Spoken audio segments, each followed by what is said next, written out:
Server बारी साहब, एक बड़ी सियासी जमात के करोड़ों वोटर्स को जो एसेंशियली डिसएनफ्रेंचाइज कर दिया गया है, ये तो बिल्कुल नहीं कहा जा सकता जी आज़ाद हैसियत में इलेक्शन लड़ लेंगे, वोट तो वहाँ पे दे देंगे, उसकी 100 कॉम्प्लिकेशन जो सब मामले के अंदर। लेकिन इसके बाद क्योंकि आप पाकिस्तान में वैसे कोई भी ऐसे इलेक्शंस नहीं है जिनके अंदर बेज़ाब्तगियाँ ना हों, प्री पोल रिगिंग्स ना होती रही हों, ज़्यादा या कम, लेकिन ये कुछ ज़्यादा नहीं हो गया यहाँ पे मामला, जो खासतौर पर सुप्रीम कोर्ट का जो फैसला है इसके बाद होने वाले इलेक्शंस की क्रेडिबिलिटी पे तो बड़े सवाल खड़े हो जाएंगे। देखिए, जो इंतखाबात हैं, जो अप्रैल 2022 के बाद सारा जो सिलसिला शुरू हुआ था, वो तो पहले दिन से ही पता चल गया था कि क्या होने वाला है। और इसीलिए हम देखते हैं कि जिस हुकूमत ने अपनी मुद्दत पूरी नहीं की, उनको इसलिए निकाला जाता है कि फिर उनको वापस ना आने दिया जाए उस इलेक्शन में। लेकिन ये जो इंतखाबात हैं, मैं समझता हूँ 1970 के बाद अगर कोई बहुत ही मुतनाज़ इलेक्शन है डे वन से, जिस दिन से हुकूमत को निकाला है, तो वो ये 2000 जो असल में तो 2023 का जनरल इलेक्शन होना चाहिए था, जो कि अब बनकर 2024 का जनरल इलेक्शन है। और अभी भी ज़्यादातर लोगों का यही ख्याल है कि शायद ये इलेक्शन भी ना हो। और उसकी बाकायदा जो साजिश की जा रही है सेनेट के ज़रिए कि सेनेटर्स ने एक दफ़ा रेजोल्यूशन पास करवाई है और उसके ख़िलाफ़ बहुत ज़्यादा रिएक्शन आया, तो फिर दोबारा एक रेजोल्यूशन जो है वो पेश कर दी गई है। तो इसी तरह पंजाब के जो जनरल इलेक्शन होने थे वो नहीं होने दिए गए, जो कि 14 मई को होने थे। तब भी सिक्योरिटी का कहा गया था। फिर 5 अगस्त को जो हमारी पार्लियामेंट, हमारी जो कौमी असम्बली है वो डिज़ाल्व हो जाती है, तो फिर मई में नवंबर में इंतखाबात हो जाने चाहिए थे, नहीं हुए। तो डे वन से इंतखाबात जो हैं, ये जो इंतखाबात हैं, ये ना सिर्फ मुतनाज़े हैं, मुतनाज़े तो सारे ही रहे हैं, लेकिन ये तो डे वन से पता है कि जिस किस्म की धांधली और जिस किस्म के अदालती फैसले आ रहे हैं, वो हमें लग रहा है कि रियासती मशीन। बारी साहब, आप कह रहे हैं कि आप डे वन से एक्सपेक्ट कर रहे थे सुप्रीम कोर्ट ये फैसला दे देगी? जी सॉरी, मैं कहा आप डे वन से एक्सपेक्ट कर रहे थे कि सुप्रीम कोर्ट ये फैसला देगी? देखिए, मेरा तो ख्याल था कि जो शोहरत है काजी साहब की, वो तो हमारे सामने थी। और जिस तरह के जो पिछले चंद उनके फैसले आए हैं, और जिस तरह उन्होंने पीटीआई के वकला के साथ जो उनको मौका नहीं दिया अपनी बात करने का, और जो फैसले दिए हैं वो भी उसी जो नज़रिए की बेस पे लग रहे थे। सरवर बारी साहब, जो कल सुप्रीम कोर्ट का फैसला आया, एक तो वो टेक्निकल नॉकआउट है एक जमात का, उसके अलावा इसको जुडिशल इंजीनियरिंग से ताबीर किया जा रहा है, क्या कहेंगे आप इस पर? बिल्कुल, मैं समझता हूँ कि ये तो उन्होंने बॉदर ही नहीं किया सुप्रीम कोर्ट ने। जो फैसले की नौइयत है, अगर आप देखें कि पाकिस्तान का आइन भलातर है और हमारा जो इलेक्शंस एक्ट है वो सबॉर्डिनेट लॉ है, और कहीं नहीं लिखा हुआ कि इस वजह से इलेक्शन कमीशन किसी पार्टी का सिंबल ले सकता है वापस, कहीं नहीं लिखा हुआ। जी जी, एक सजा जो एग्जिस्ट करती ही नहीं है। कोई ऐसी क्लॉज नहीं है कि इलेक्शन कमीशन उनका सिंबल जो है वो विड्रॉ कर ले। सिर्फ ये कह सकता है कि इलेक्शन कराएं। दूसरा ये कि कहीं ये लिखा नहीं हुआ कि इलेक्शन कमीशन जो है वो स्क्रूटनी करेगा कि उनका इलेक्शन कैसा हुआ है, उसकी क्रेडिबिलिटी क्या है और बाकी चीज़ें क्या है। लेकिन जो मज़े की बात है, बल्कि बड़ी अफसोस की बात है, कि जब सुप्रीम कोर्ट अपना डिसीजन लिखवा रही थी, उसी वक्त इलेक्शन कमीशन ने अवामी नेशनल पार्टी को उसका सिंबल वापस कर दिया और उसको कहा कि आप मई में अपनी इंट्रा पार्टी इलेक्शन करवा लें।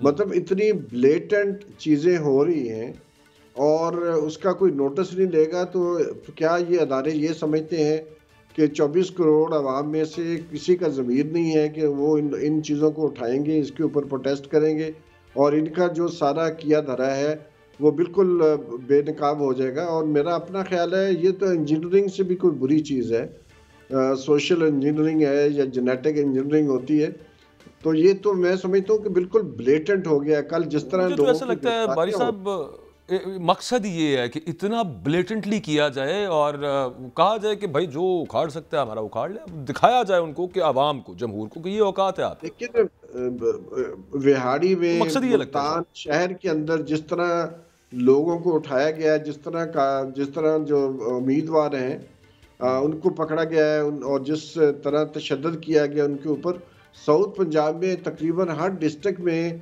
ये जो फाशिज्म है उसका खुल्लम खुल्ला रियासती मशीनरी ने मुजाहरा किया है। और ऐसा तो कभी पाकिस्तान में नहीं हुआ, मतलब ना 88 से लेकर अभी तक आप देख लें, कोई ऐसा इलेक्शन नहीं है जिसमें कागजात नामजदगी जमा करवाने वालों को पकड़ा गया हो। कभी ऐसा नहीं हुआ कि जो तो सर जो टिकट जमा कराने गए हैं उन तक को कुछ को गिरफ्तार किया, कुछ से पार्टी के टिकट छीन के वहां पे नामालूम लोग दौड़ गए। पिंडी में राजा बिशारत की टिकट लेके भाग गए हैं और फिर उनको छुड़वाने वाले भी आ गए हैं। गौहर साहब के घर पर रेड किया गया है। जी जी, वो सबने बिल्कुल, ये तो मामला चल रहा है। इसीलिए तो मैं कह रहा हूँ कि शायद मकसद ये है कि इस तरह से किया जाए और इतनी दीदा दलेरी के साथ किया जाए कि बताया जाए कि आवाम को कि आपकी औकात क्या है। मैं सर जहांगीर जदून साहब ने, हाँ जी आप पूरा कर लीजिए। मजे की बात यह है कि मैंने, हमारा जो ग्रुप है, मैंने सबको लिखा है कि वो बताएं कि इसका रिएक्शन आपकी गली मोहल्लों में क्या है। तो सबने कहा है कि उनके मोहल्ले में नून के लोग भी शर्मिंदा हैं कि ये नहीं होना चाहिए था।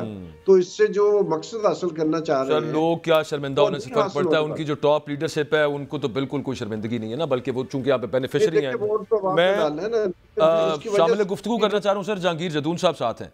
थैंक यू सर, आपने जहांगीर जदून साहब आपने वक्त दिया। थोड़े दिन पहले हमने देखा है कि सुप्रीम कोर्ट ने 62(1)(f) के तहत जो एक अदालती फैसला था कि ताहयात नाअहली होगी, जो कहीं लिखी नहीं थी हुई, लेकिन सुप्रीम कोर्ट ने इंटरप्रेट किया था, उसको सेट असाइड कर दिया सुप्रीम कोर्ट ने कि एक ऐसी सजा जो एग्जिस्ट नहीं करती वो कैसे दे दी एक बेंच ने। यही काम उन्हीं जज साहिबान ने तकरीबन, मतलब चीफ जस्टिस साहब तो उसमें भी शामिल थे, उन्होंने ये फैसला भी ऐसा दे दिया कि जो सजा एग्जिस्ट ही नहीं थी करती, और पता नहीं कहां से निकाल ली उन्होंने, और एक बड़ी सियासी जमात के करोड़ों वोटर से वोट का हक छीन लिया उन्होंने। जदून साहब बहुत शुक्रिया। देखें, जब जजमेंट सुप्रीम कोर्ट की फैसला आता है तो हर बंदे को राइट होता है वो उस पर बात करे, पब्लिक प्रॉपर्टी है। लेकिन अगर मेरिट पे देखा जाए, देखें जो काम पहले पीटीआई वाले करते रहे हैं, ये अपनी बात को गलत नहीं मानते। सबसे बड़ी बात ये कि इन्होंने जो proxy petition justice Saqib Nisar ने लिखवाई, फिर क्या क्या इन्होंने माइंस बनाई, आज वो सारी चीजें इनके साथ हो रही हैं। मैं नहीं कहता कि होनी चाहिए, लेकिन ये देखें ना, एक पॉलिटिकल पार्टी है, उसको जब रूल ऑफ लॉ की बात करते हैं, जब कॉन्स्टिट्यूशन की बात करते हैं, तो वो रूल ऑफ लॉ और कॉन्स्टिट्यूशन के साथ खड़ा होना चाहिए, न कि वो अपनी जो है ईगो के साथ। चलें, जिनके साथ हुआ पिछले दौर में, जो इसके शिकार हुए सो टू स्पीक, वो आज क्यों नहीं खड़े हुए कॉन्स्टिट्यूशन के साथ? यही तो मैं बात करता हूँ ना कि खड़ा होना चाहिए।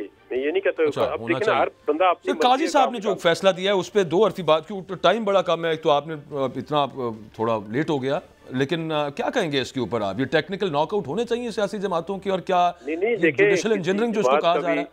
किसी जमात का टेक्निकल नॉकआउट नहीं होना चाहिए। अगर देखें, इसका ये ऐसा फैसला है जिसकी कोई नजीर आगे कोर्ट नहीं कर सकेगा। जिस तरह लाइफ डिस्क्वालिफिकेशन का फैसला है कि जी वो गलत हुआ और फिर बेटे से तनख्वाह नहीं ली, इस तरह का ये भी एक फैसला ऐसा है कि भाई आपको एक पार्टी के पर्सनलाइज चीजों में इतना दिलचस्पी लेके ऐसे सवाल पूछने की जरूरत नहीं थी। ये इलेक्शन कमीशन का अगर काम था वो जाने फिर एक हाई कोर्ट में चला गया।